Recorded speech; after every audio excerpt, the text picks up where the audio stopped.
Welcome to Back to the Frame Rate, part of the Weston Media Podcast Network. Back to the Frame Rate, where we watch and discuss films on VOD and streaming platforms for your entertainment.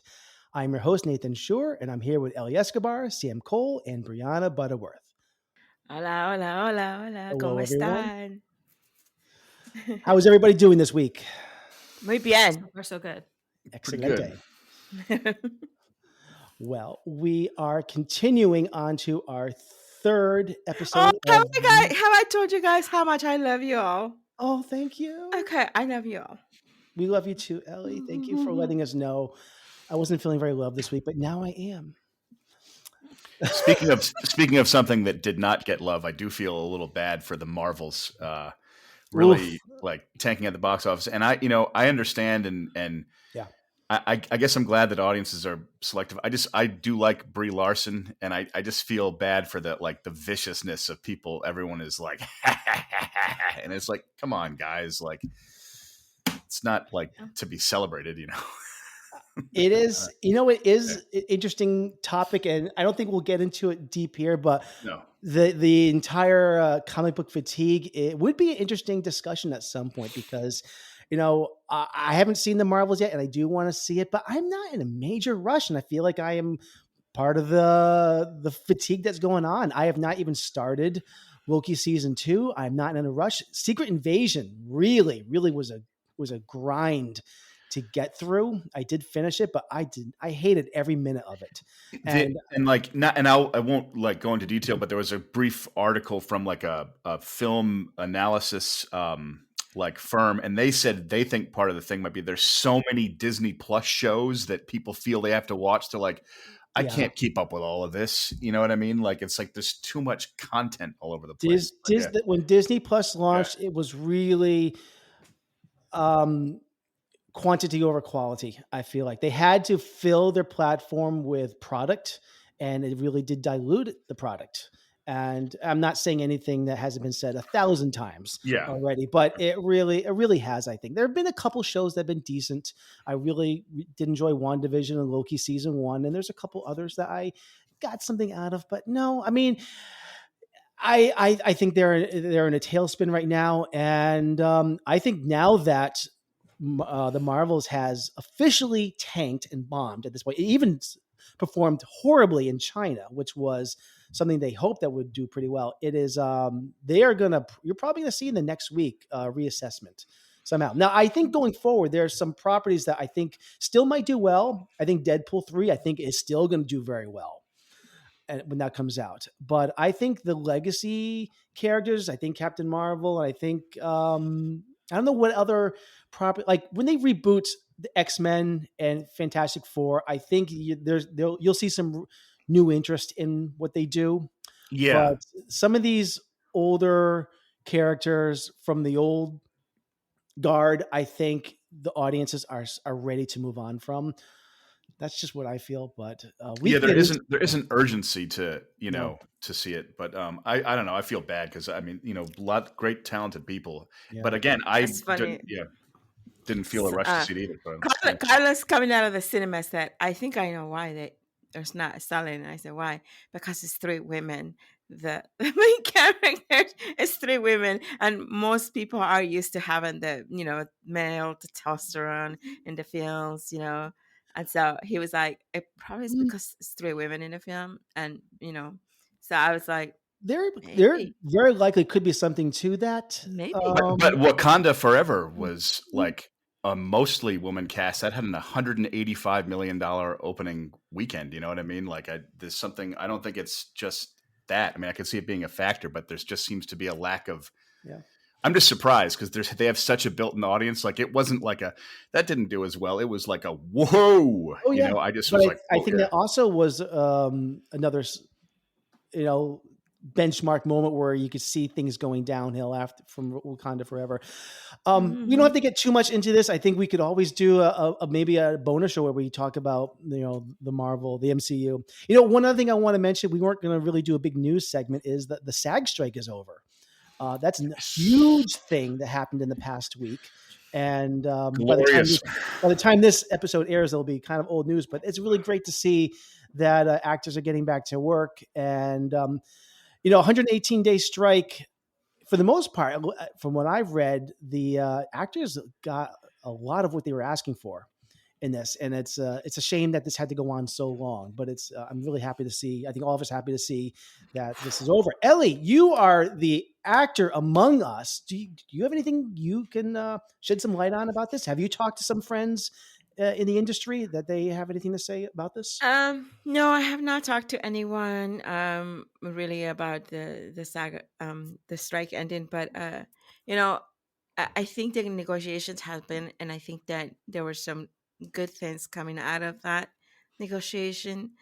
Um, I still like to, they've been talking about it, and they've said it's over, but I would like to see the negotiation document. Like, I mean, you can tell us this is what's Mhm. happened. I want to see it in writing, because until it's not in writing, I don't.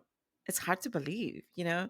Mhm. But I think that there are good things coming out. I really love what's her name, Drescher, is that Fran her last Drescher, name? yeah, yeah. Yeah, what she did. She really gave it to them, and I think she's a feisty woman, and I love her attitude towards the CEOs, and I think that it's gonna be good. I think we'll have a good chance to, get what we need. But I like to see it in writing. I have to check the website. I don't know if it's there yet, but Yeah. hopefully they'll put it up there. But Yeah, I haven't seen like the whole agreement written. I haven't sought it out hmm yet. I haven't had time to probably read it, even if I did come across it. But I'm just happy that we've passed this and I it's just do I moved do on. want to Yeah, understand it, yeah. because in social media so many Mm, people tell you so many different things yeah, about what's going on. It's really scary, and the best thing that you can do as an actor is go to the SAG after website and yeah. get the info straight from them, rather than rely on what any actor tells you or any social media tells you, because you'll get misinformation that way. So Good point, Ellie. Yeah, mhm. so that's where people should be going for the details of this agreement. It sounds like. Don't listen to us. Go to the website. Yes. Yeah, done. All right, great. All right, let's get to what everyone is here for, really, and we're going to be talking about the third film in our '80s neo noir retrospective. We are going to be talking about the 1984 Brian De Palma film Body Double, and I'm going to play a clip from the trailer for this. He thought he was watching her, but she was watching him.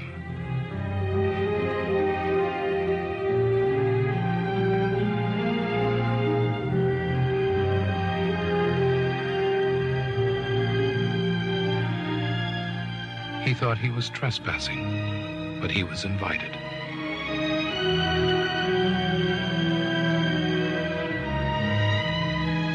He knew he had gone too far. He couldn't stop.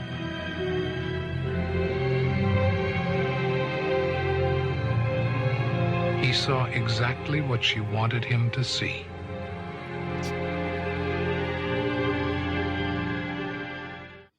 You know, this must have been before Don LaFontaine was working, right? Because he obviously would have been doing the voiceover if he was employed by working by that. Because whoever was doing this, Yeah. I don't know, it does not work.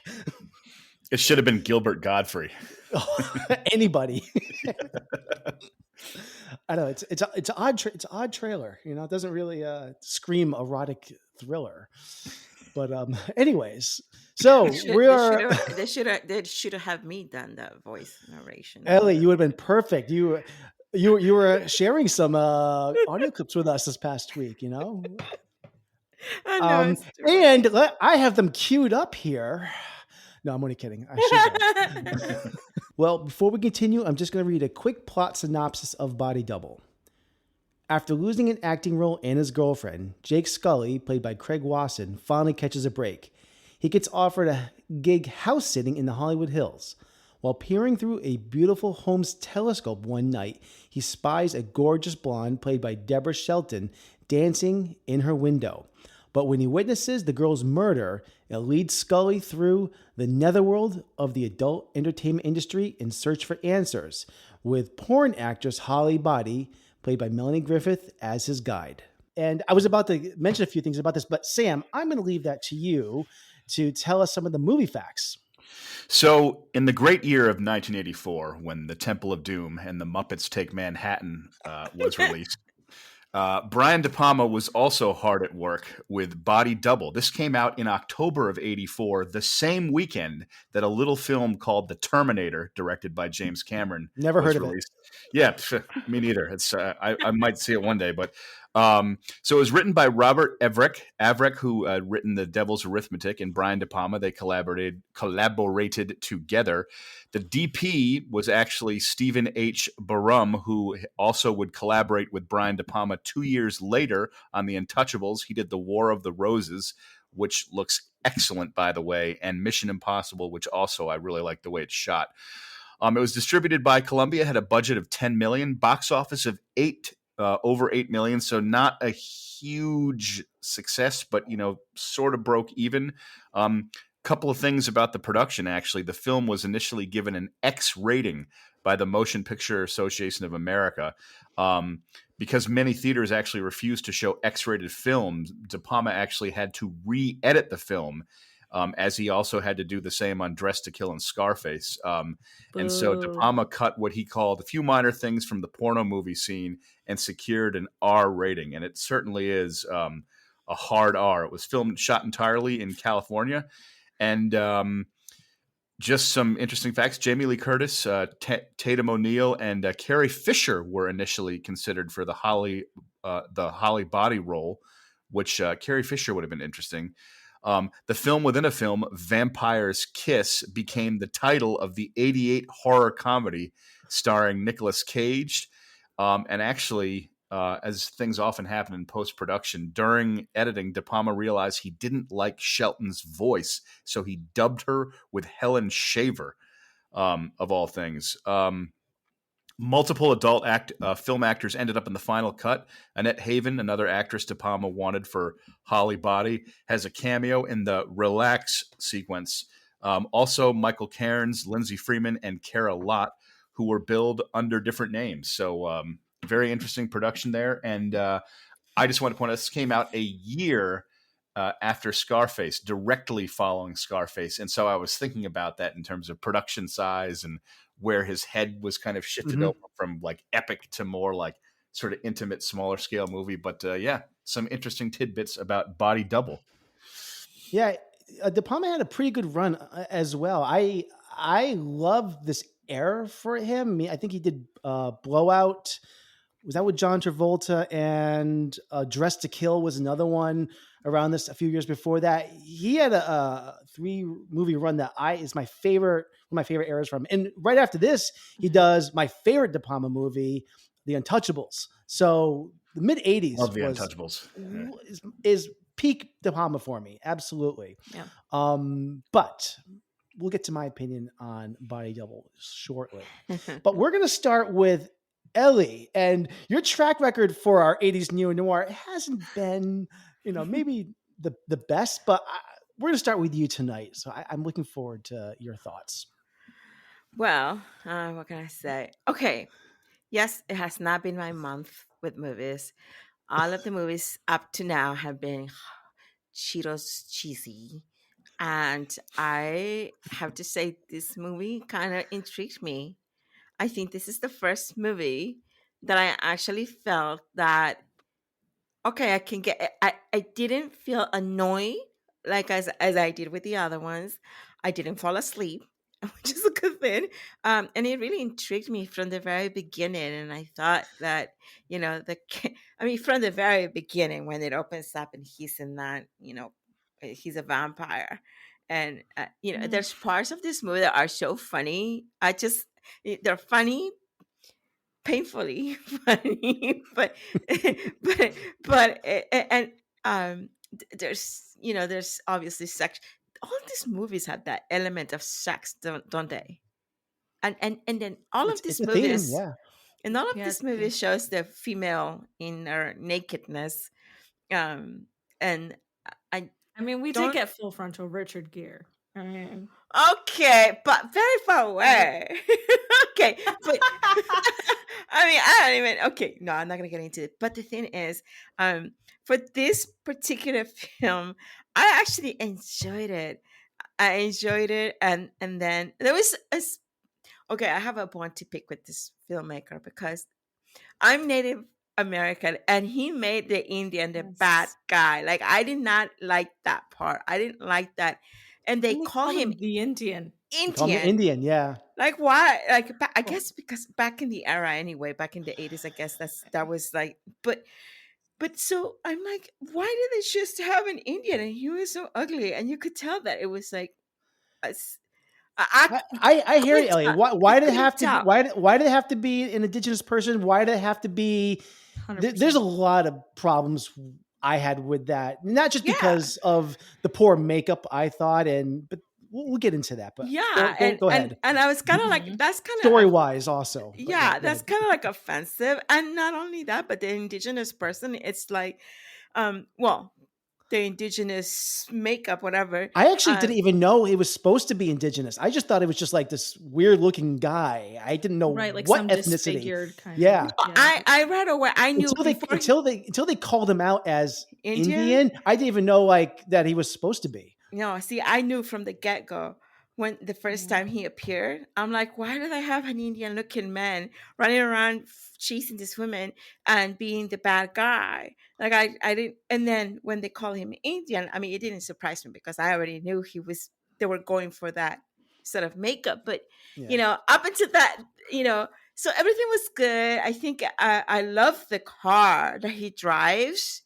and I love the color. I used to have a sub, the same exact color, and very flashy. I'm a flashy person. I like flashy colors, as you can tell. My wall in my living room. This is my dining room. Like all my rooms have different color, vivid colors. Um, but there's no romance, as I couldn't find any romance in any of these films. To me, there is no romance. The romance plot in this is weird. It's weird, but it's Mhm. like he's just like what do I want to say? It's just like I feel like there's just a man who is a pervert looking through the friggin' telescope, watching a movie. I'm not a fan of Melanie Griffith. Griffith, is that her name? I'm not a fan of her. Griffith. Yeah. Yeah, Yeah. I'm not a fan. I have my favorite actresses, and she's not one of my favorites. Um, and I think she was funny though. She was funny. She had those funny moments when she was just talking to herself going down the stairs, and she's like, "These freaking directors, like they want this and they want that, and they just want you for this." And then when she's in the burying her, she did come in with a funny sort of air, and I really liked that.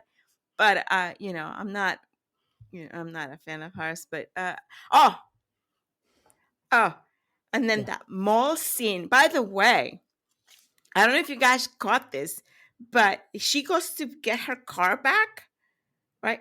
And that's disgusting. How you pick up an underwear from a trash barrel? Hello, no, duh. And how Oh, obvious is it? He couldn't I even think like. I you know think what's that's the funny? Not to interrupt, but like when that scene happens, like, and he's standing there at the valet and he's looking at that trash can. I'm like, don't do it, buddy. Don't do it. Don't do it. We did it. I was the same way. I'm like, he's not gonna pick it up. Is he gonna pick it up? And then it's so obvious because she's right there, and I know she sees him, following her. But so when she goes to get her car to the valet and says, "I don't know if you heard, it's the green car." She says, "It's the green car," and I'm like, "It's not green. It's yellow. It's like lemon I yellow think car." cream car, she says. I don't know why I remember this. The Did she say cream, cream? I thought she said cream. green. I think cream, but Maybe whatever. it's cream. Yeah. So I was like, wait, is that a glitch? But overall, I have to say, this is the one movie that I actually did like of all the movies we've been watching. So is it the Palma?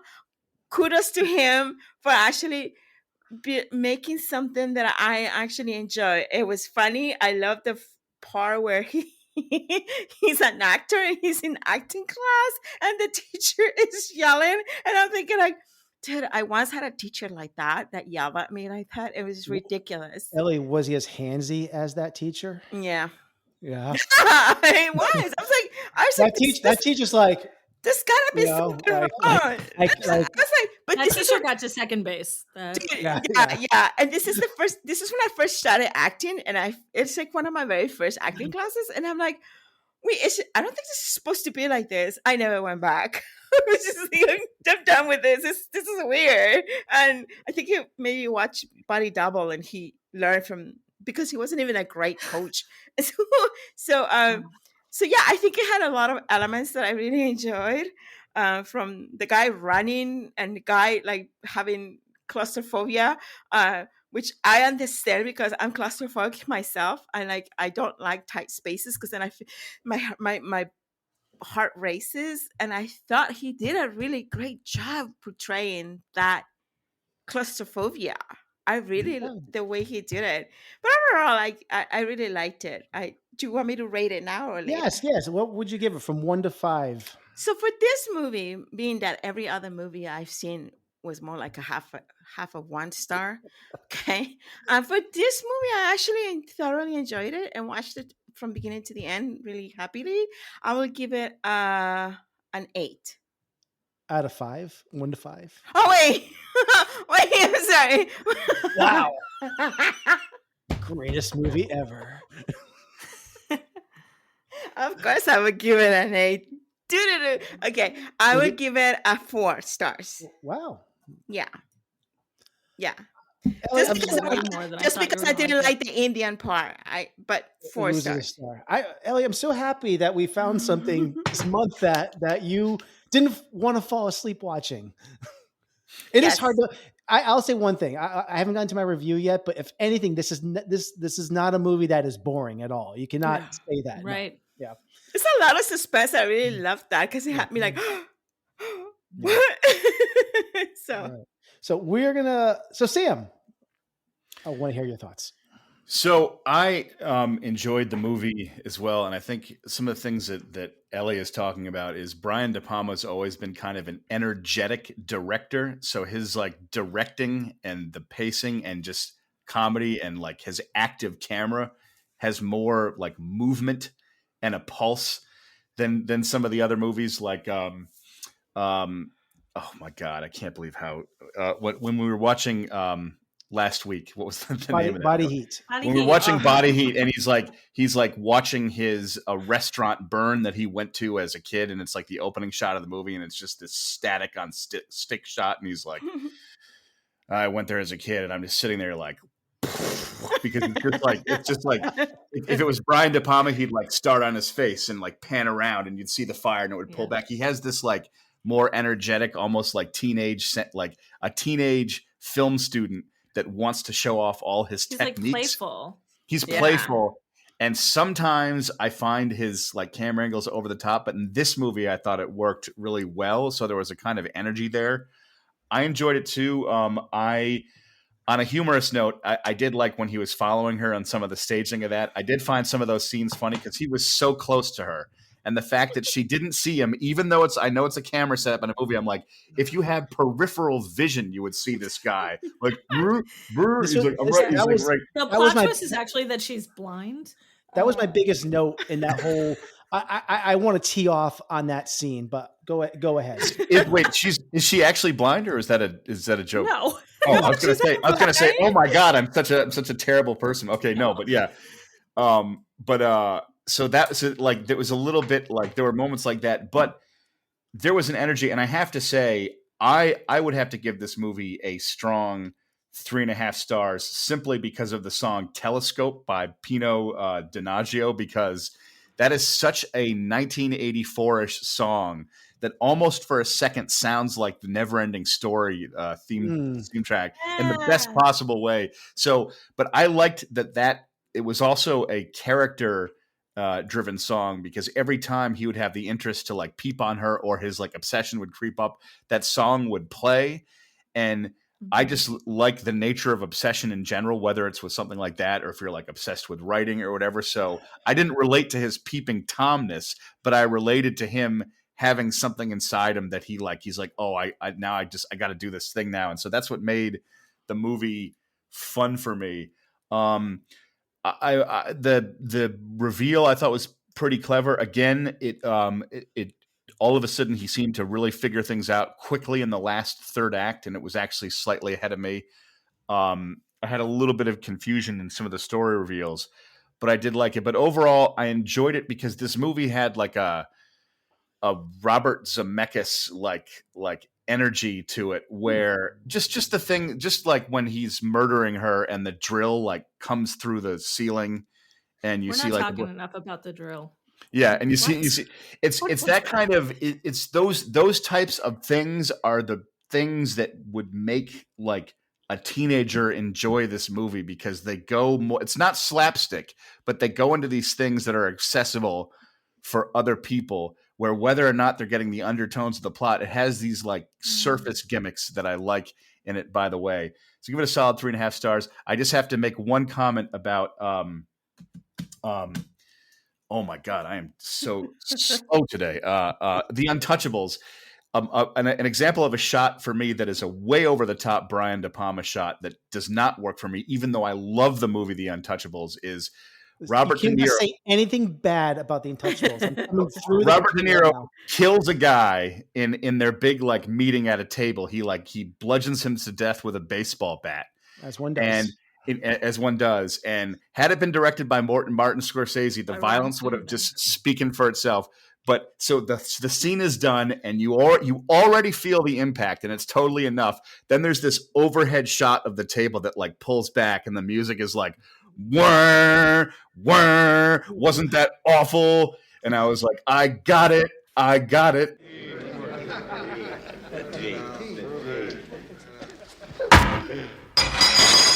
Oh, Jesus Christ.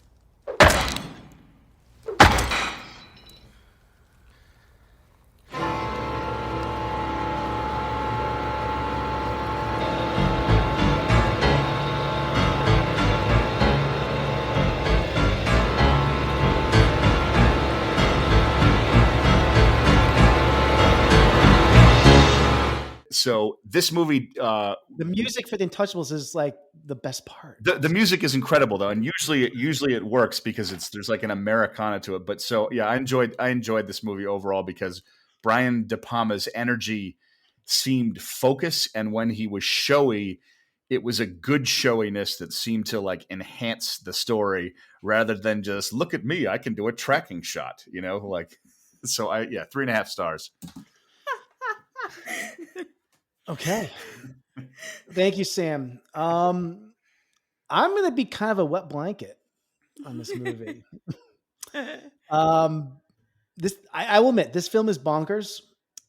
And I'm going to say a few things about this, but I'm going to save some more for our discussion. I don't even know where to start here. I had some enormous problems with this movie. Well, you can go home. See how opposite this is. The one that I like, he doesn't like. I'm not saying I didn't like it, but Okay. first of all, I think all of us, push back on the idea of studios stifling directors, especially auteur directors, and allowing them to fully express themselves, allowing them to create their fully formed vision that they had to tell a story their way without the corporate overlords interfering, right? I'm sure we can agree on that. Oh, always, yeah. Okay, Yeah. so if some of these, the greatest, directors, didn't have that freedom to be rebels and buck the system, we probably wouldn't have some of these amazing movies to look back on. But I think this movie is what happens when the auteur director is given a really long leash. And I feel within him, either he doesn't know what he wants to accomplish, can't decide, or simply has lost his vision in the process. That's how I feel. And I watched a lot of interviews, many interviews with Brian De Palma. And I think that, first of all, he's even admitted that he made mistakes in this movie. And I think there were a lot of poor decisions in this. And you can tell that you can tell when he's very proud of the work that he's done. And he's proud of the work in this movie. And but he doesn't. I don't think he speaks with confidence about this movie all the time. But he is very humbled by the success, of course, as a cult favorite. So I don't know, man. I don't even know where else I what to don't say. know, Nathan, why So don't you just take an electric Yeah. drill and stab me in the back I, right now?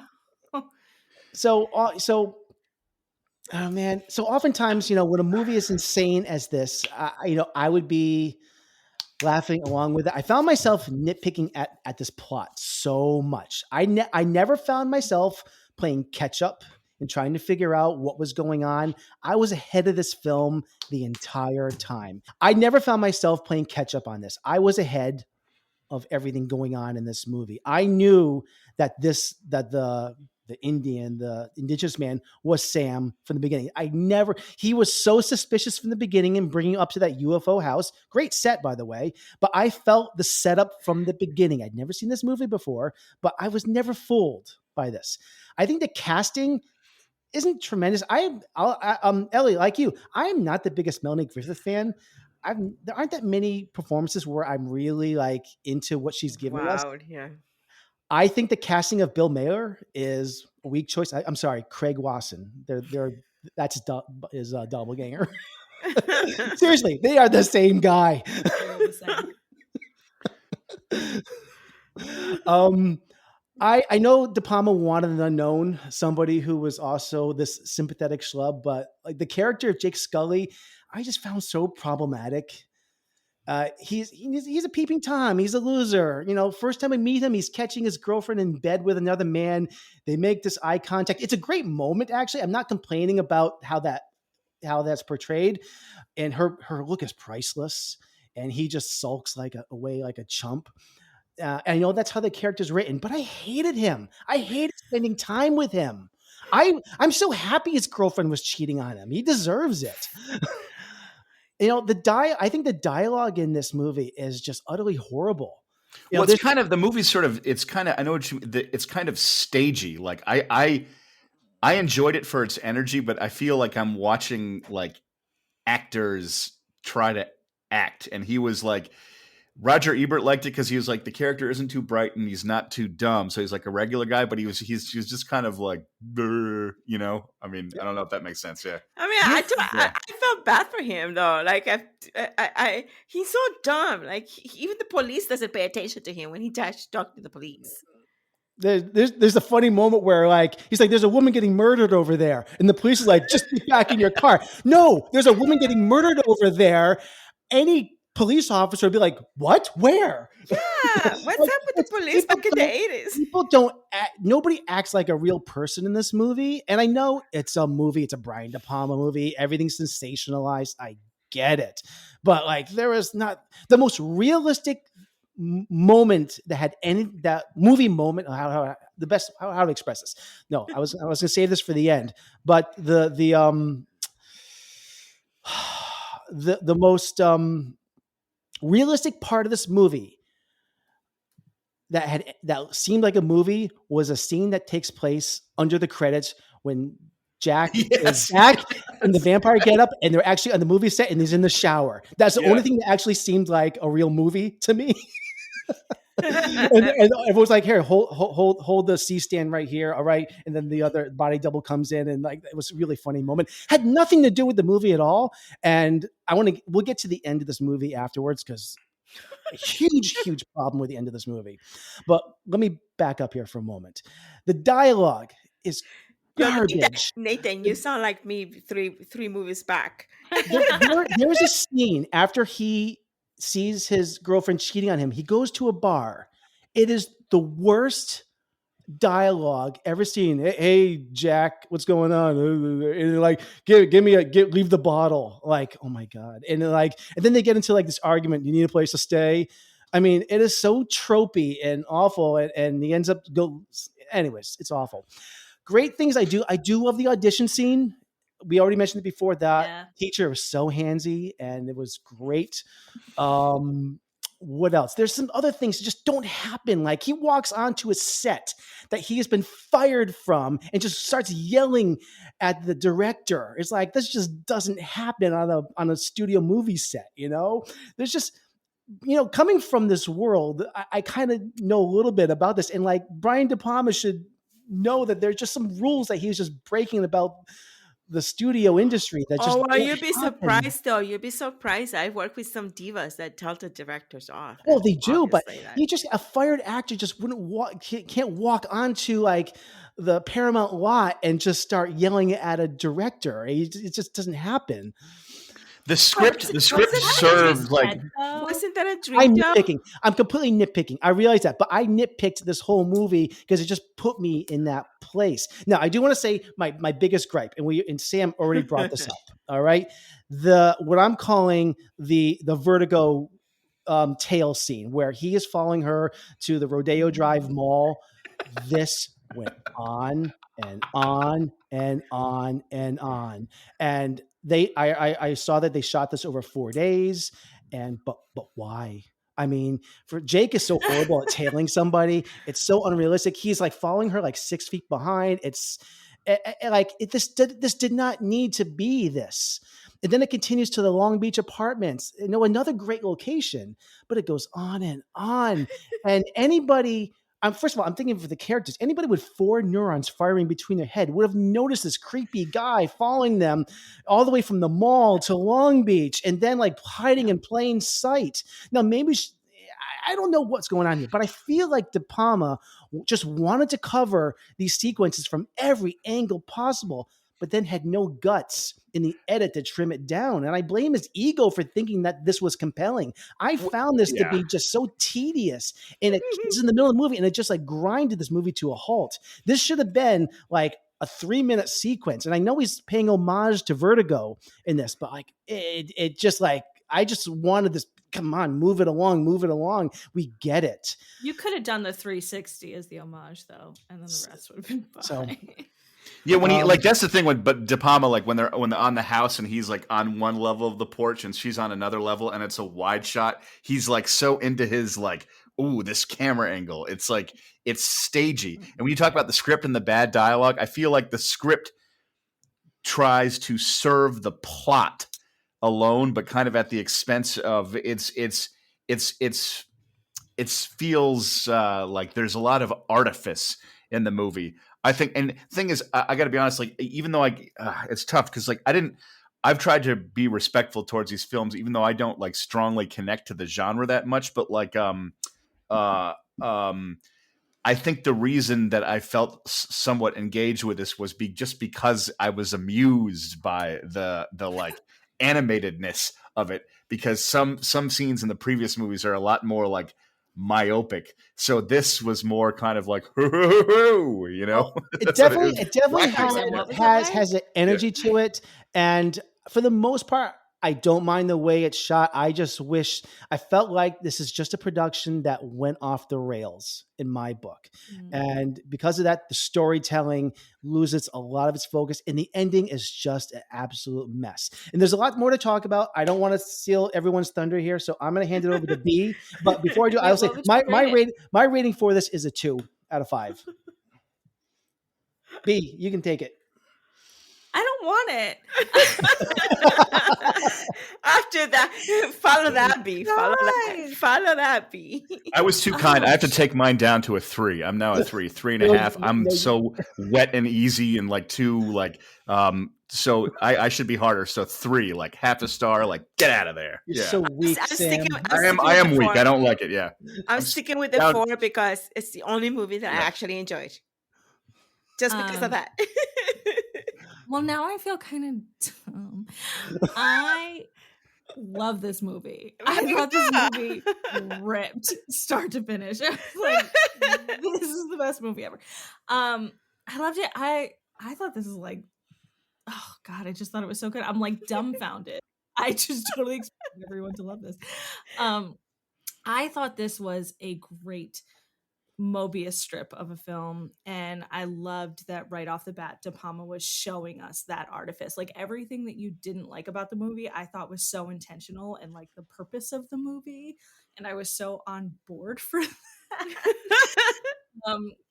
I right from the beginning where like you think, okay, this is the movie. This is going to be some like cheesy glam rock vampire thing.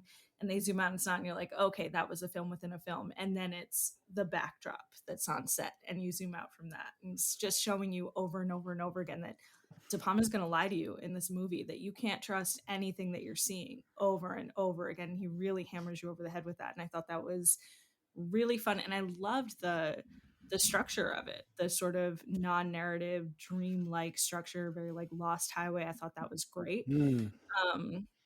I thought, yeah, I love movies where you don't really know where in time you are. I love books like that. I love any media like that. And I thought he totally nailed that execution. I think everything served that sense of this isn't real. You're watching people who aren't real. And I thought that did a great job at speaking to this like expectation versus reality that's really at the heart of voyeurism. You know, he expected to see Gloria. He expected to just be able to be a peeping Tom without consequence. And then the reality was so different. And over in the film, we're shown this expectation of what the movie's going to be, and it's pulled back into something different. So I thought that was really smart. I know some people had problems with all the Hitchcock stuff, all the homages, the rear window and the rear projection and the 360s and all that, the split diopters and stuff. I didn't find them derivative. I thought it just, again, helped lend itself to the fact that he was really trying to tell you this is a movie, right? Like, this is not a true story. This is like, I'm making a point about something and I'm going to use all the tools in my arsenal to get us there. I thought the relax sequence was really fun. Yeah, the music video. It's a great oneer. Shoot, Like, yeah. it's a great one shot. Amazing. Yeah, I thought that was just great. I thought the casting was fun, you know, like I could see, but the thing about the casting is I could see anyone else in any of these roles. There wasn't anyone in these roles where I was like, oh, this person was perfect for it. They're the only one who, like Richard Gere, I think is the only person who could have been an American Gigolo. Props to the detective Jim McLean, the cop in this. He's in his own movie. I feel like I loved him, but he's definitely he was cast, and I don't think he knew what movie he was in. I don't know. Listening to all you guys, I feel like I can tell that. I mean, I had fun watching this movie. I can tell I don't feel strongly about it. That's my problem. I wasn't like, yeah, or I wasn't like, and so that's why it's like 3.5, 3. I just like, I had fun, but I can see all of your points, and I feel like sit down before you change it to 2.5. Okay. Half a star, half a star, no stars, 0, no 3. I'm sticking with 3. Yeah, it's a good really 3-star movie. Yeah, I really thought it was a good blend of like, it was like very, you know, Rear Window. It was a little Lost Highway for me. It was super fun. It was super, super campy. There were times so when he and Gloria do that kiss under the bridge, and that is cheesy Cheetos, Ellie. That is it was. the cheesiest of Cheetos. And I was like, I need to talk about that. And then, but then it just kept going, and I was like, oh, this is just that artifice again that we just keep bumping into. And I kind of, maybe it lent to me forgiving more than I should have, but I kind of thought that it all served this idea of expectation versus reality. And I think coming off of Scarface and dealing with production, I think that's something that Brian De Palma had on his mind. I also think it's a great takedown of the nice guy, because Jake Scully, not a nice guy, actually, just a luring pervert. Yep. Yeah. So I thought that was a really good critique and really fit with the noir. Like, nobody comes out stellar in this movie. Nobody comes out shining. Maybe the dog. Maybe best dog ever in a movie. Yeah. I hope the dog survived. It could have just crawled away. You know, like, yeah. But yeah, so I guess that's why I was just on board for all the wackiness and it's wacky. That's what it's so wacky. It's enjoyable. It's so campy. And like, there was stuff if it were in any movie that weren't talking about all this stuff, I would have, like, that drill, come on, that drill, that kiss, that glampy makeup, all this kind of stuff. But because it was in this movie and it was shrouded in these different layers and the narrative was so all over the place, I think I just sort of saw it as more thematic and playing into it. I don't know. Maybe I I'm think wrong. I don't it know. is the messiness that I actually enjoy, because this mess is not. Unlike Nathan, that kind of could foresee what was coming. I could not see what was coming. I could not see what. I mean, I really couldn't, and I think that's what Yeah. kept me interested in the film. That I didn't know was happening next. But at the same time, it was funny to see this guy struggle to try to get to this lady. It's like, oh my God, can Yeah. you just like get to her? Like, she's gonna die. And yeah. Yeah, he it was wild. really, really slow in communicating with her. I was like, just talk to her. Say something in the elevator. The one moment that I really agreed with was when the detective was like, I'm not going to book you, but I think that she died because of you. And I was like, that is correct, moron. Like, Mhm. Mhm. Mhm. Yeah. I love Um, Detective McLean. yeah.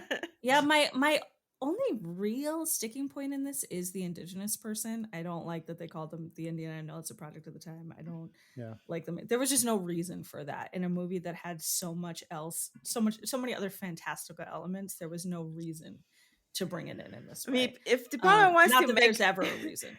if the power wants to make Cubans look like mafia, is done. That's one thing. But Yeah. indigenous There was, people and isn't. you're right, and there's never a reason really. No. I just mean it was. So, B, what do you give this It's for a not. He rating? doesn't even have the excuse of it trying to save the plot or anything. There's nothing. Exactly. There was no point to it. But I loved this movie. Sorry, How many stars? fucking 5 stars, Five? Nathan. Five Good stars. movie. All right. That's the best movie ever. I'm gonna say it again. It has hot people. They're having a good time. What do you want? Yeah. Like, Hey, I if wa- I liked it, and you know how hard I don't like things. yeah. So a couple things I want to throw out for conversation here before we wrap this up.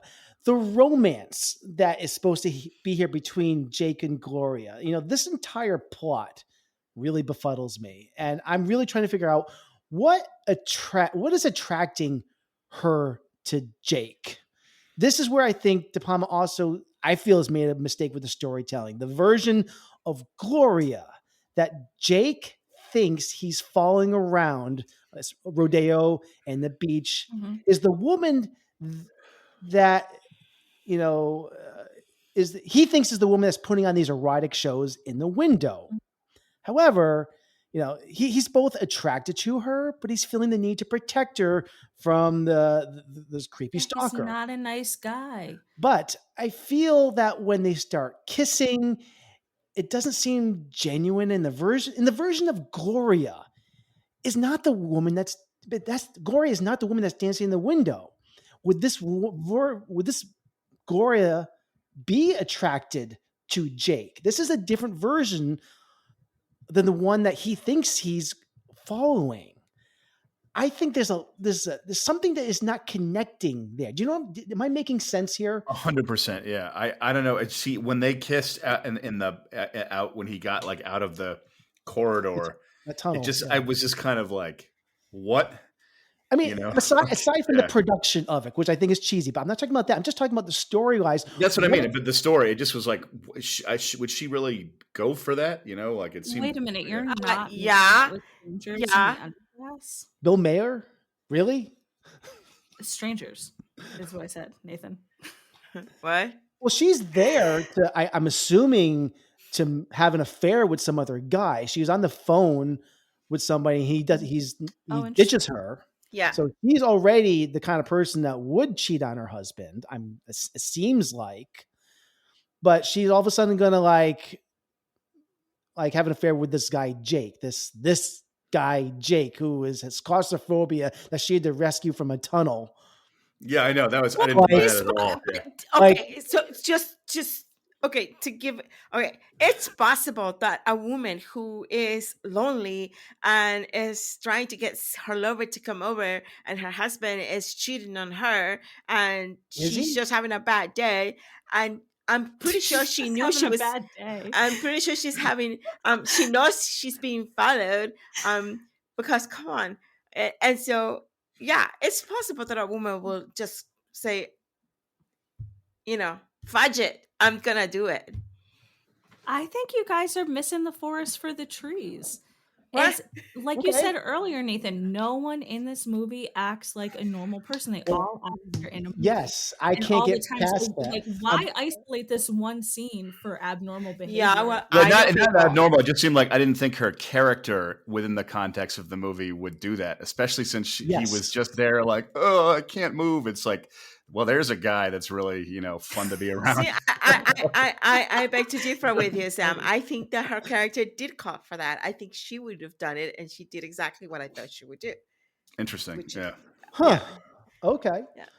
There's maybe something here about gender role reversal, because he thinks that she's Holly Body and he sees her as this like sexual object of desire, and then they're in this tunnel or this overpass or whatever, and he's kind of the damsel in distress role, and she's not this object of sexual desire. She's somebody else entirely. We don't really know who she is. But I don't know that that's it. I just play devil's advocate on that one.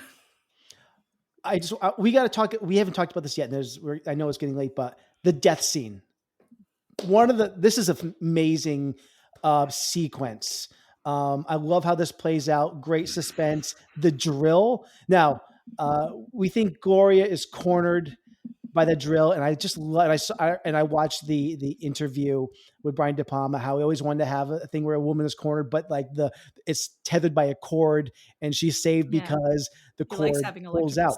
But there's that great moment where she's now pinned on the floor, and I love how he positions the camera.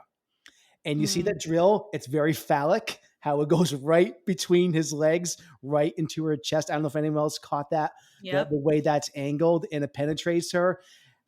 That was maybe my favorite shot of the movie is it's almost like reminds me of a James Bond poster where like you see like the woman's legs and you see like the camera going through the legs, but instead it's a drill where something else would typically be. I think there's an argument to be made that this is an exploitation movie. Oh, of course. Yeah. Is that your MVP scene? No, but it's I'm not going to get to that yet. That she died. I was hoping that he would get to her first. So it was like it really frustrated me that she was killed. But yeah, I know it was well done. I can't take that as my MVP scene because we haven't gotten to that yet, and I don't want to that could be everyone's or no, but I don't know. We'll get to that. But I just think that's it is a great moment in this movie, and of course that bloody drill bit coming through the ceiling while Jake is being attacked by that dog from hell. It's such an iconic moment. I love that. One other thing, I want to mention this. And this again, I don't want to nitpick everything, but the ending. We have to just jump to the ending before we wrap this up. I felt. Do you mean the ending or like the credit scene that you were? No. I got to talk about that is very much part of the movie. This whole thing where he. By the way, Jake, so amazing at jumping over fences in this movie. Anyway, he's so good at that. White men can jump. Yeah. I just I felt this was so poorly conceived and executed for me. But the dog jumps through the car window, by the way, not car safety glass. I don't know what's up with that, and he runs after Sam, who's thrown Holly. I think Holly and Jake are in the grave. Yes. Mm-hmm. And it's so funny. Sam yells, "Kill, kill," which I just burst out laughing at that moment. And then Jake does something where he just kind of like twists and turns, like ducks her, I guess something. I guess that's all it was. And the dog misses and jumps on what I guess is his owner, because it's his dog. And they fall into the water and they get wet. I guess that's the end of them. I'm assuming they could, It's a wet movie. They get wet. So now here's the thing. Holly still doesn't like Jake. She calls him some names at the end. They're not cool still. But yet in the credits, you see a scene where she's on set while Jake is back in the vampire makeup. Now, I think that from what I read, that this scene was never supposed to be part of the credits. It was just it was shot earlier in the movie, but in that shot of Holly was inserted maybe, but it just doesn't make any sense at all. Why you would have that shot? Like, what happened? Why is she on set with him? Are For they the together? vibes, Nathan, all gas, no breaks. What do you? I actually was confused at the end. I thought that when it went back to him as the vampire, I thought that he'd been in that coffin the whole time and the whole movie was just in his head. And I then thought that too, but I think that's the fun part of the narrative. yeah, and then when Morbius strip. no, and then when it cuts back to him and she's in the grave and she isn't even aware that she was thrown in that grave by someone else. It's like, were you not just in the truck with that guy? Like, why? I didn't. It was just kind of like psych out, psych out, psych out, and I was like, okay, you know, the shot was well lit. They had good equipment. I mean, it was, yeah. I want to ask you guys one last thing. What is your take on what Sam's motive was? Obviously, money. It has to, yeah. Like, what I have no, I don't. It's I never. don't, We never get into it. Why did he Yeah. want to kill his wife? Was he really an That's actor? a staple of the genre. And you don't need to get into it by dialogue. You can see it. The actions show you. I thought it was money because didn't someone make a passing comment that she was loaded? Yes. So he's not. He is he really an actor? I don't know. I have no idea. But I kind of like I don't think that you need to know that about him. You just need to know he's the bad guy. You know, like it felt very Western in that sense. I want to know why he wanted to knock off his wife. Why else would anybody want to knock out a rich woman if it's not for the money? It's so obvious. It's the money. Most marriages with a rich woman or a rich man, they get killed because of the money. Do you think the UFO house was his party pad? Why? It's true. Why? At least like 50% of marriages end up in murder. Yeah. When they're above a certain there you go. UFO house. There was one. The UFO house is pretty good, but like from the outside, it was like a matte painting, and they like had the windows, like the images, like one of the VFX in one of those shots was like, it was good though. I mean, it looked good. Is that a real house? Yeah, it was built in 1960. It exists, this thing. Yeah. And actually, I had read or heard that there actually was a murder in that house. Ew. Yeah. Oh man. Probably some rich people who are married. Yeah, there you go. So, I'm just saying, it's pretty obvious. all right. Any last words? Any last notes on Body Double? I'm really glad I bought the Blu-ray. It rips. I can't wait to watch it all the time. It rips. Okay, so I think let's get to this. Oh, you knocked Something it in this down. field could be releasing the chemical into the air when there's too many of us together. Don't eyeball me, boy. I see your mother driving up and down the street looking at me. I'll be your stepfather about a week. It's a bad time, Bob. I'm serious. If I leave now, I'm not coming back. You ever hear the expression, you got a face only a mother can love? Let's just stay ahead of the wind. That is our bumper for wall casting, where we recast somebody from this movie with Mark Wahlberg. Hey, by the way, we could also recast him with Donnie Wahlberg too, if you want. But Donnie's Donnie. No, you can't do that. All the Wahlbergs are in play. No, it's just Mark. No. All right. So let's begin. Ellie, who are you recasting in this movie? Oh gosh, Melanie. Wow. Yeah. So Mark will be like dancing. Oh yeah. In the window. Mm-hmm. They're Why both A not? cups. That's fine. And Mark would be like this. It will be the gun show the whole time. Yeah. Mm-hmm. He'd be talking like, "Do you like me? Do you think I do it right? Do I make you horny, baby?"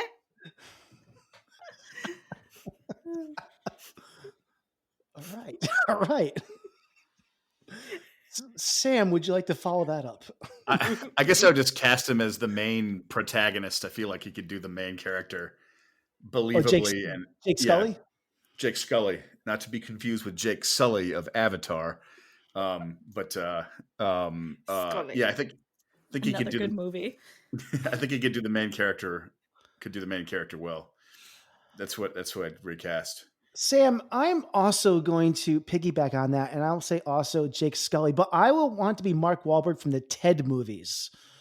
Yes, Just for fun, because in those movies, he's good natured, he's good hearted, he's kind of an immature guy, very naive. You know, I could still see him absolutely getting caught up with him and his buddy Ted peeping on the neighbor. In fact, it would mostly be Ted probably Right. in a telescope, looking across the way. It would be a comedy. He's like that do in the Daddy's naive Home. element well. He's the Yeah. same way. He's like that in Daddy's Home too, and Daddy's Yeah. Home.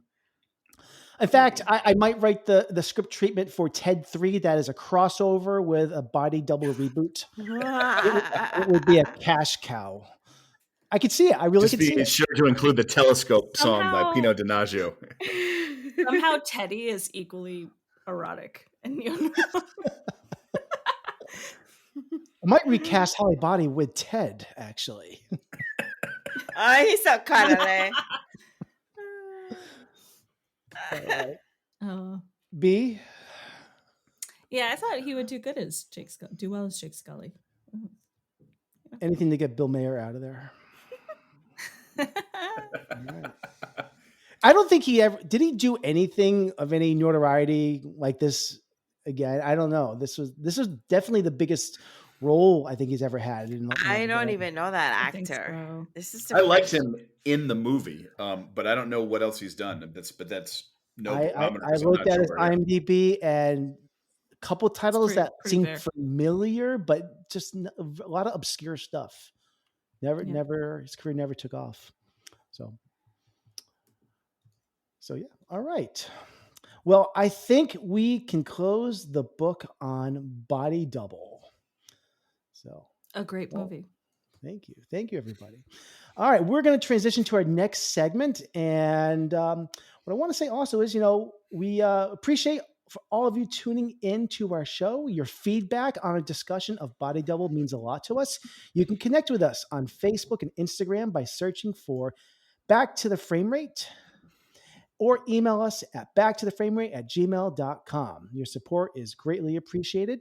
And if you have a moment, please consider leaving a rating and review on Apple Podcasts, Spotify, or your preferred podcast platform. We highly recommend that you subscribe to our newsletter, Frame Rate Monthly. This newsletter is packed with details about our podcast, including what we're currently watching, upcoming discussion topics, interactive polls, and other engaging content. To subscribe to our newsletter, simply send an email to us at backtotheframerate@gmail.com and be sure to include newsletter in the subject line. And in this month on the newsletter, you can participate in our November poll. And the poll is, what is your favorite decade for film noir or neo-noir? And the options are the 1940s, 1950s, 1960s, 70s, 80s, or 90s. So many options. No. I want to ask you guys, actually, in the pod right now, do you have a favorite decade that you want to share? You guys, you people, hosts with me.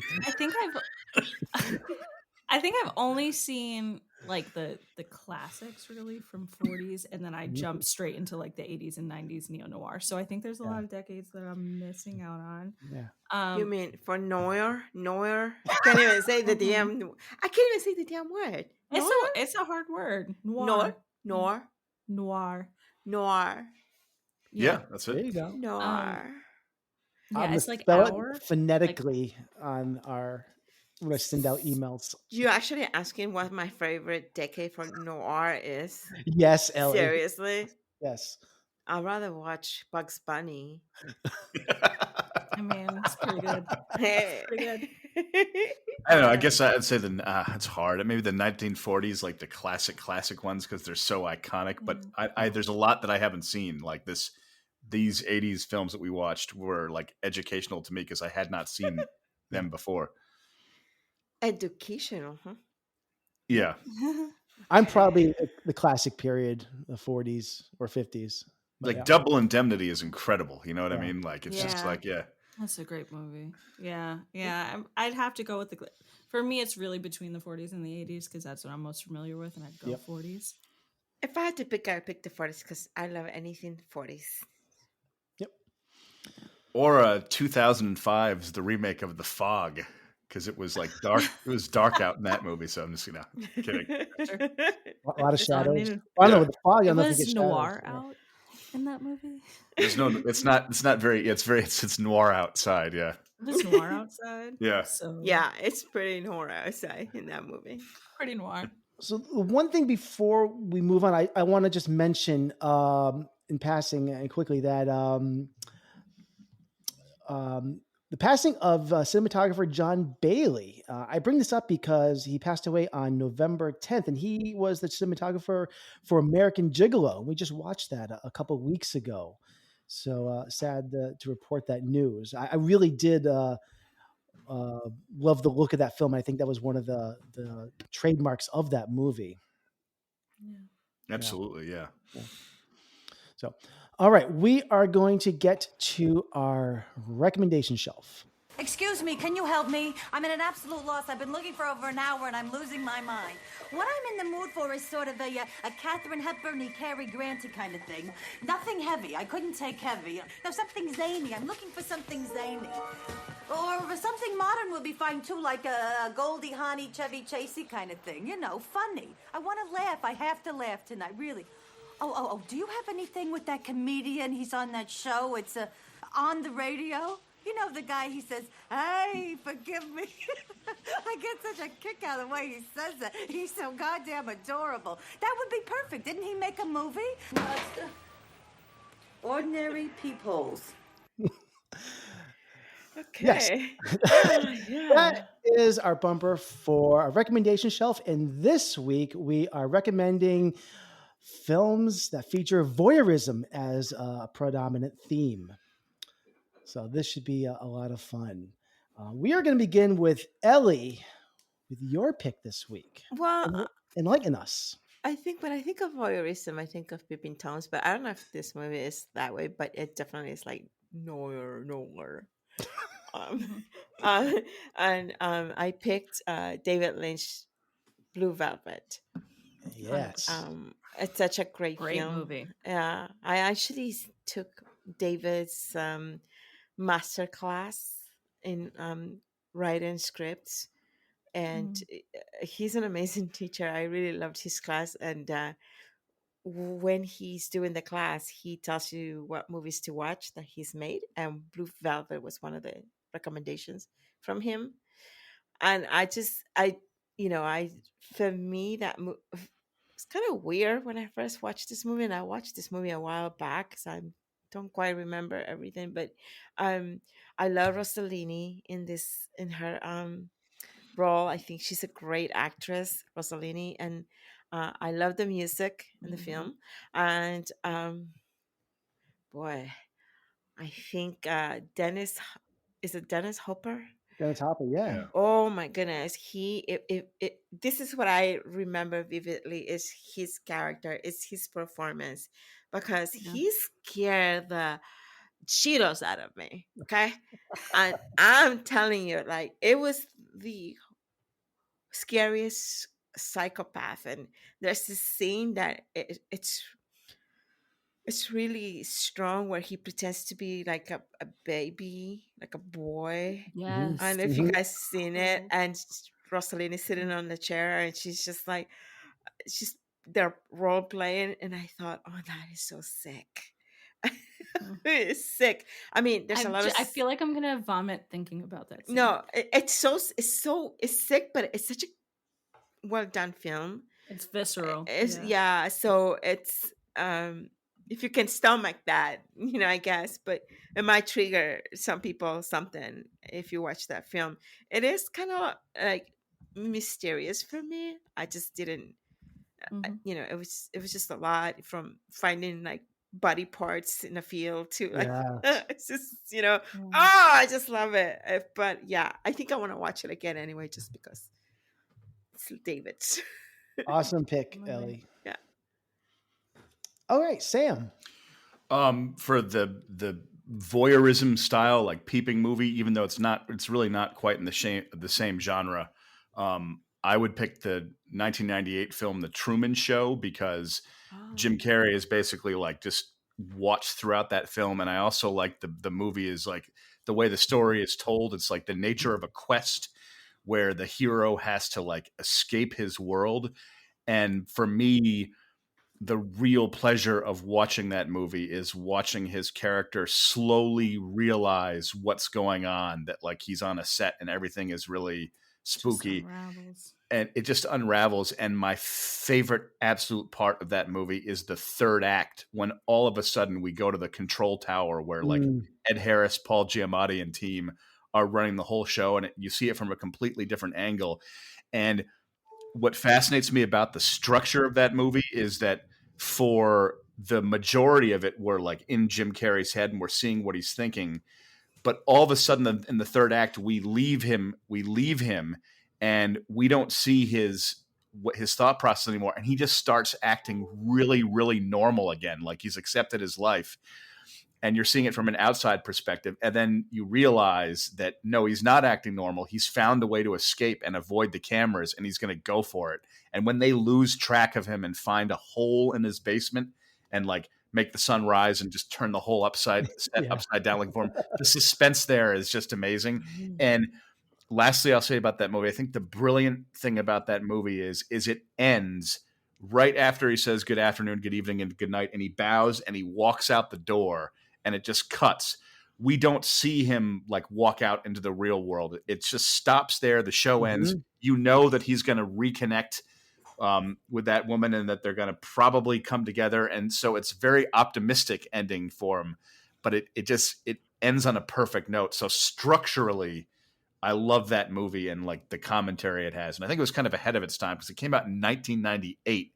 Yep. And it would be like incredibly topical coming out now. You know, oh my God, everyone's life is streamed and on YouTube now. Exactly. Oh my God. Yeah. Just so well done. Yeah.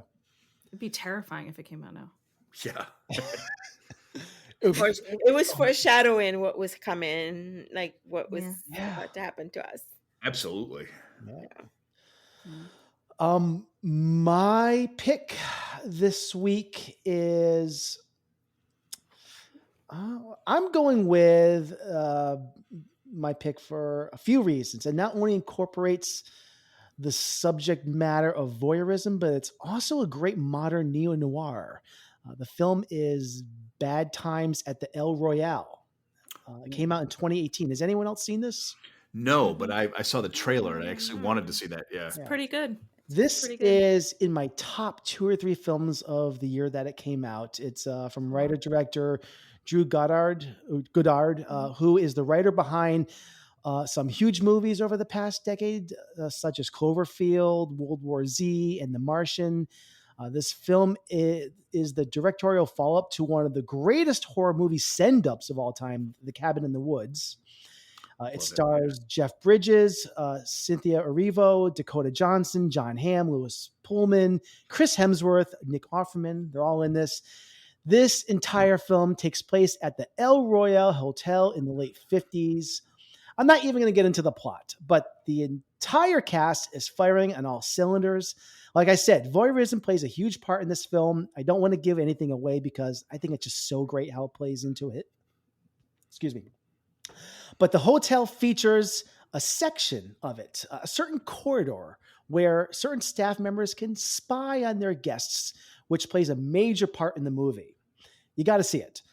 The movie underperformed at the box office, but I think as time passes, this film is going to find a cult following because it's just so great. Chris Hemsworth plays against type in this movie as his cult leader in a really unforgettable role. So everyone should stream this, watch it, tell your friends. You can catch us on Freevee where you can watch it with ads, but I think a better option is just to splurge and find it on VOD. So that's my pick, Bad Times at the El Royale. It is I had such a gleeful experience when I saw this in the cinema about 5 years ago. Nathan, 2018 was a weird year for movies. Why do you say that? Tell me. It was just there were some. I thought it was just kind of middling. You had a few really good Me- standouts, like First It's Reformed was possible if this was there. like my favorite movie of the year, it might have been a weak year, but I do It love was it. a little bit of a weak year, but you had like Was Spider-Man. this You the year had that some. Green Book won Best Picture? This was Roma. Or Rome? 2018 was Roma. But Green Book also was nominated for Best Picture with Roma Yeah. and Black Klansman Yep. that Beale Street Could year. Talk was on here. Yep. Like, man, but it's just I don't know. I thought it was kind of like you had Ready Player One, Won't You Be My Neighbor. Mm. Yeah, just I'm hearing a lot an of good movies. interesting kind of year. Yeah. All right. Who's left here? Oh, B. Hey, take it away. Take it away. So I think there's a lot of amazing movies that are about voyeurism, and it was hard to pick one. I mean, I think voyeurism. I think Michael Powell's Peeping Tom.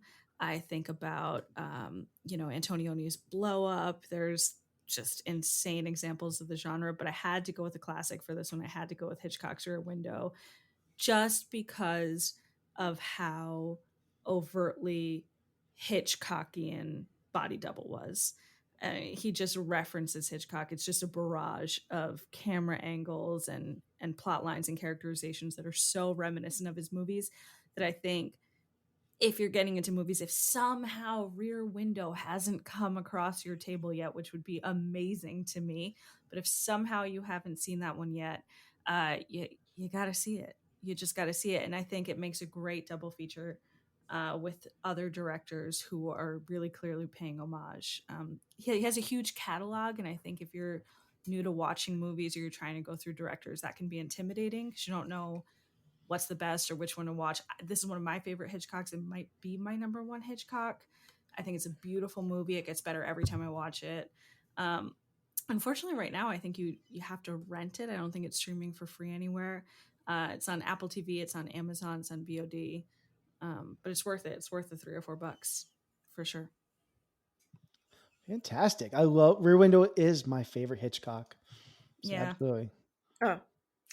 Nobody knew until you said so. All right. We are going to move on to our last segment of the night, our movie musings, where anybody can plug or mention anything about our life with movies, what we've watched this past week, or what we're looking forward to watching. And we're going to begin with Ellie. Well, I saw All the Light We Cannot See. It's a 2023 limited series on Netflix from director Sean Levy. I loved it. I loved you know who's in this movie, which was really surprising, was Mark Ruffalo, and he's one of my favorite actors. Yeah, he's in this film, and it's just based on the the Nazi era and how they occupy France, and it's about this blind girl who is listening to this broadcast. And back in that day, from what I gathered from this series, is that it was prohibited by the Nazis to listen to any other radio station unless it wasn't for the man or whatever they wanted you. Otherwise, if they caught you listening to any other radio station, they would basically kill you, I guess. Wow. Yeah. So and so they I'm not gonna go too much into it, but if you are looking to see something like that, it's got a little, it's a well done limited series. Then I saw The Killer 2023, and also on Netflix. David Fincher is the director. Oh my god. Oh my god. All I'm gonna say is watch The Killer. I know you saw it, right? I loved Nathan? it. Oh, you saw it too, B? I loved it. Oh my So goodness. good. It's so good. It's just, and it's got the humor in it too, because Very funny. Yeah. it's like, dude, you're supposed to be like exact at what you do, and you're like dumb dumb. And then I went to go see Marvel 2023. Marvel 2023? Well, Marvel, the movie. The one that Marvel? just The Marvels. Marvels, Mhm. the Yeah. Marvels. Yeah. And Bree, Tiona, and Iman. And Mhm. for me, Iman stole the show in that film. I love her. She's funny. She's charming. She's lovable, and I just love that actress and what she did in the film. And I enjoyed the film. I mean, it's not like up there with other films that I've seen, but from this universe. But I think it was enjoyable for me to see like three females fighting evil, which was another female actually. It's so weird. It's like cat fight. But especially the cats in the film, they were so cute. Cute cats. And I'm not a cat person, but these cats were funny. They were funny. They would eat people to save them at one point. And don't even ask. There's like the cats can grow tentacles and eat things and then spit them out. And it was just cute. I watched a few things. I did catch up with 3 out of the 4 Wes Anderson short films on Netflix. The shorter of the 3. I didn't watch the long one, the Henry Sugar one. Is that what it was? The one that was like 40. I watched the 3 that were 17 minutes long, and 2 out of 3 I enjoyed. I liked. I liked the 2 that weren't titled The Rat Catcher. I did not like The Rat Catcher that much, but I'm not here to talk about those because I thought they were okay. But and that will be controversial maybe in this crowd. I don't know. Anyways, but what I do want to talk about, 2 movies I did watch in its entirety. You know, last week on the show, I was praising how much I enjoyed Mickey Rourke's character in Body Heat. So I decided I wanted to catch up on one of his films that I'd never seen before. So I watched for the first time Desperate Hours. This is a 1990 movie directed by Michael Cimino. It's a remake of the 1955 William Wyler film, The Desperate Hours. That film starred Humphrey Bogart in the main role.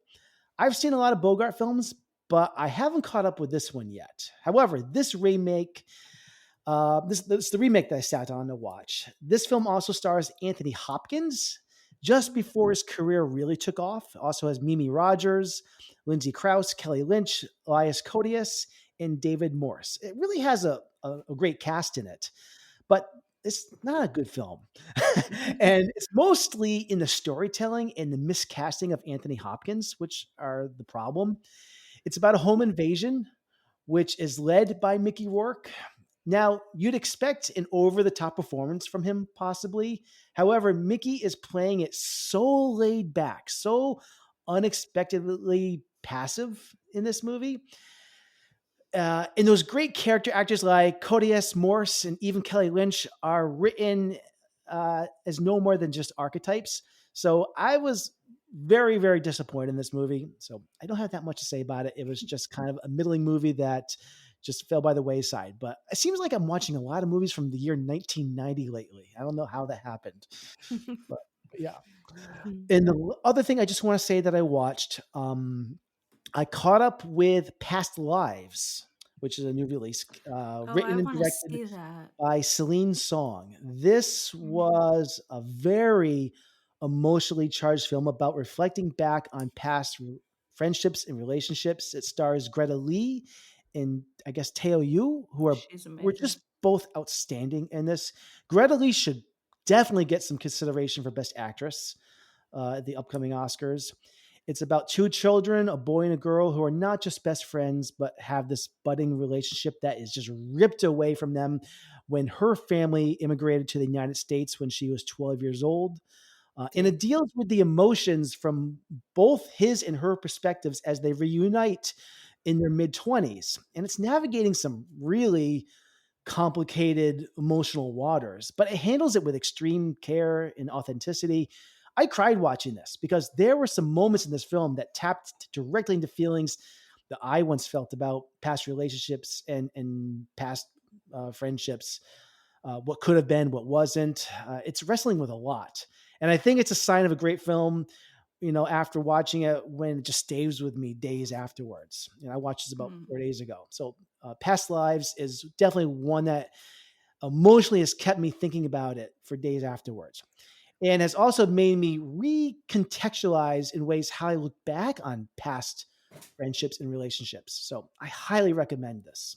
So that's out on VOD right now. Well, So that kind of reminds me of my little story I posted on our group. yeah, I was just absolutely. I never seen this movie. Is it where's it playing again? It's on VOD. Yeah, Okay, all right. I'm gonna have to yeah. check it out. This It's really good. It's really yeah. good. Yeah. So that is. Oh wait. Oh, B. I don't want to skip you. That's all right. I'm so used to going last. That's why. I haven't seen too much this week, but I did see The Killer. I think I talked about last week. I went to the theater for a little Sunday matinee to go see The Killer, and that made me really want to just close the loop on my Fincher filmography. So I only have a handful of movies left. This week I caught up with The Game and Mank. And the two I have left to see are Panic Room and Alien 3. Looking forward to Panic Room. I'll say that. I will say I have a soft spot for Alien 3. It gets better and better over the last 30 years. I hear it's good. It's So problem is people compare it to Aliens, and mm, that is the biggest mistake. we'll see. I Yeah, don't know. I'm but, reserving judgment on it. It's more just that to watch Alien 3, I know I have to go back and do Alien 3, and that's just gonna take some time. yeah. Um the game I thought was good. I thought the game was good. I thought it was kind of a slog for a lot of it. It just got really repetitive, and then I thought the ending was pretty messy. But you can definitely see where Fincher's starting to plant the seeds for the ideas that we're going to see later throughout his career. So that was exciting. Um, I think Michael Douglas just is Michael Douglas in the whole movie. I really thought that Sean Penn kind of stole the show. Actually, I thought that he was acting his butt off. I think in hindsight, the game does not hold up No. at all. No, but Yeah, go ahead. I mean, Yeah, I thought like it held my attention. I could watch it. I yeah. guess that's my barometer for good. It was good. But like It's got. yeah, It's David got. Fincher knows how to world build. Yeah, Like I thought yeah. that was good. I thought his dialogue was fine in it. I didn't But the it was good. game I would say itself makes no sense. stupid. Like I would watch it. I would watch it with some friends, but I thought that it just yeah, it just when you've seen all the other awesome things that Fincher's Yeah, done, you're like, yeah. this isn't even like fun and campy. It's just kind of a slog. And then Mank, I thought I get why people didn't like it, but I think Mank was a little bit of a victim of Fincher's reputation and expectations for what people thought that he would make. I think with time, Mank will be remembered more positively in the context of his career, but it's such a weird run for him.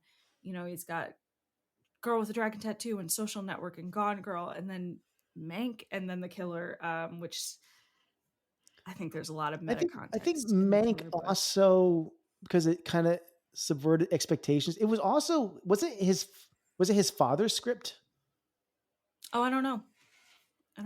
I think I'm trying to remember now. I don't want to misspeak, but if you were to look it up, I think it was a script that sat around for decades, Mm. and it was really a labor of love, a passion project of his. To I'm putting myself out there to the world to say this, and I hate doing that when I'm not speaking from any place of authority.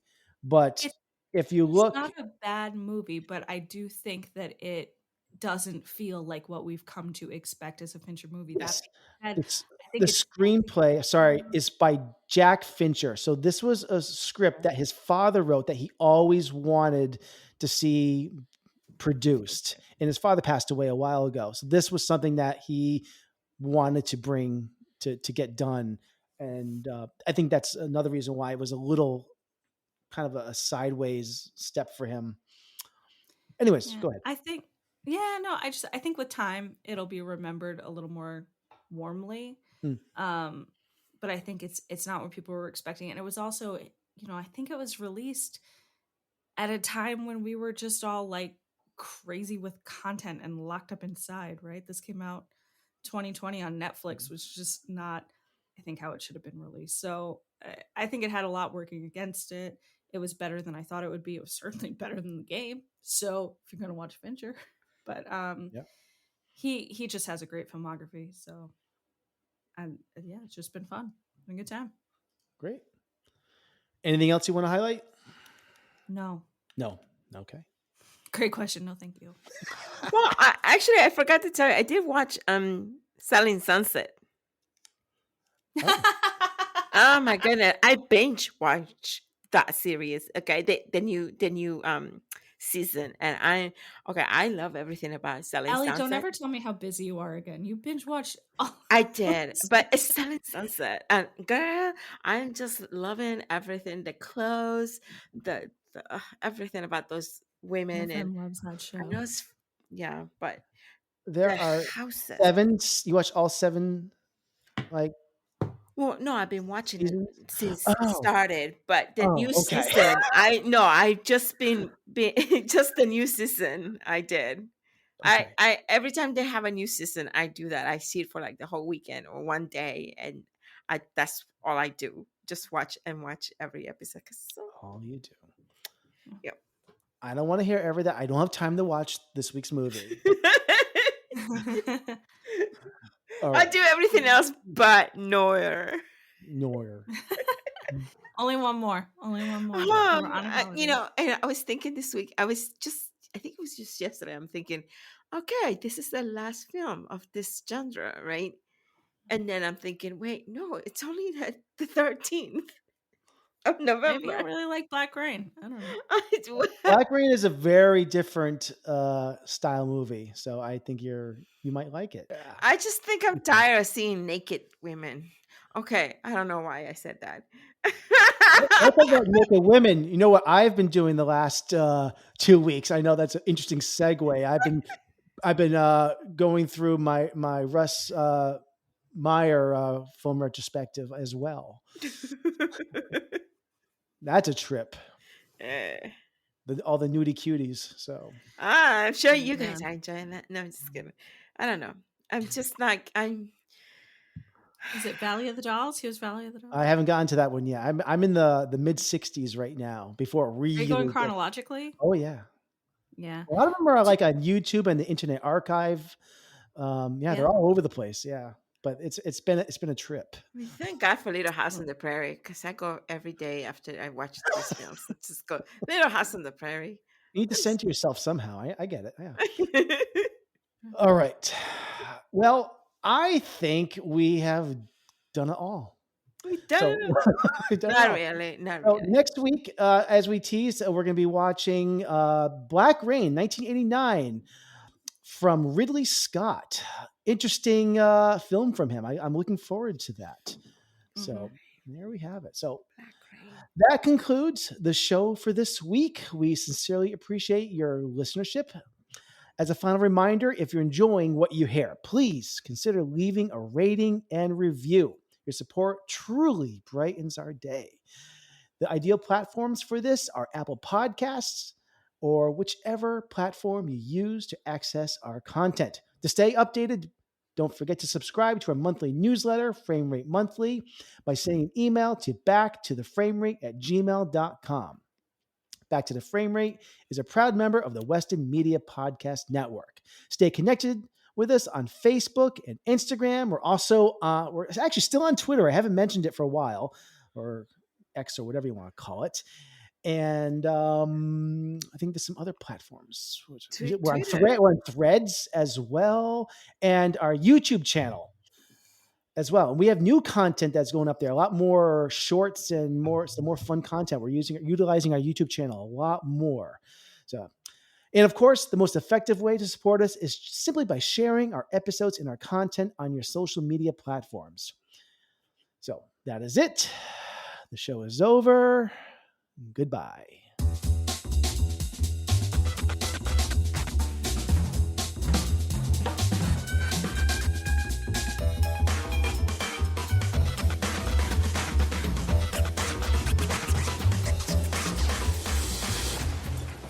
I want you to know it's over.